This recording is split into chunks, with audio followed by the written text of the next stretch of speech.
વિદ્યાર્થી મિત્રો, હવે આપણે આવો જ એક બીજો દાખલો જોઈએ.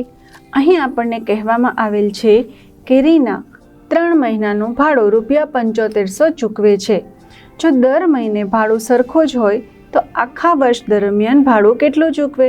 હવે આપણને ખ્યાલ આવી ગયો છે કે જ્યારે પણ આવા પ્રશ્ન પૂછેલા હોય ત્યારે આપણે પહેલાં એક યુનિટનું એટલે કે અહીં મહિનાની વાત છે તો 1 મહિનાનું ભાડું શોધીશું અને એને 12 સાથે ગુણાકાર કરીશું. અથવા તો જો ડાયરેક્ટ કરવું હોય તો આપણે સીધું 12 મહિનાનું પણ શોધી શકીએ. આપણે સરળ રીતથી જ કરીશું.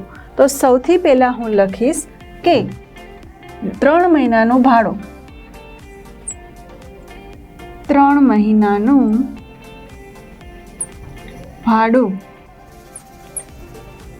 3 મહિનાનું ભાડું છે ₹7500.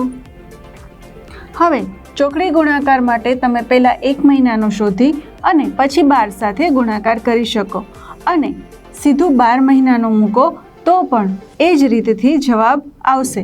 તો આપણે અહીં લખીશું તેથી 12 મહિનાનું ભાડું. આ જે ભાડું છે એ આપણે શોધવાનું છે. આપણે 12 મહિના શા માટે લખ્યા? કારણ કે રકમમાં આપણને કહેલું છે કે 1 વર્ષનું ભાડું કેટલું હશે? 1 વર્ષ બરાબર 12 મહિના અને એટલે જ આપણે અહીં 12 મહિનાનું માપ લઈએ છીએ. હવે આપણે કરીશું ચોકડી ગુણાકાર એટલે કે આ બંનેનો ગુણાકાર ₹7500 એને ગુણ્યા 12 અને એના છેદમાં 3. હવે અહીં છેદ ઉડે છે 3, 4, 12થી.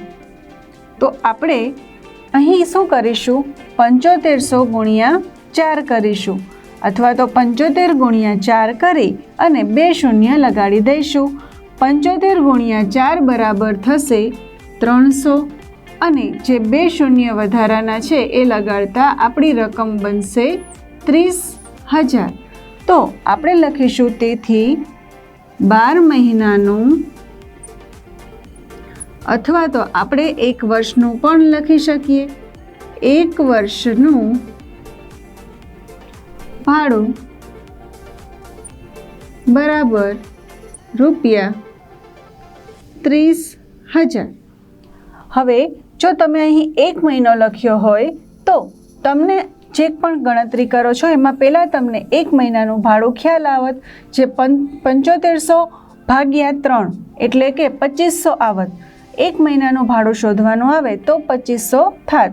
ત્યારબાદ આપણે એ 2500ને 12 વડે ગુણાકાર કરત તો 2500 ગુણ્યા 12 કરતાં પણ આપણો જવાબ 30,000 જ આવત.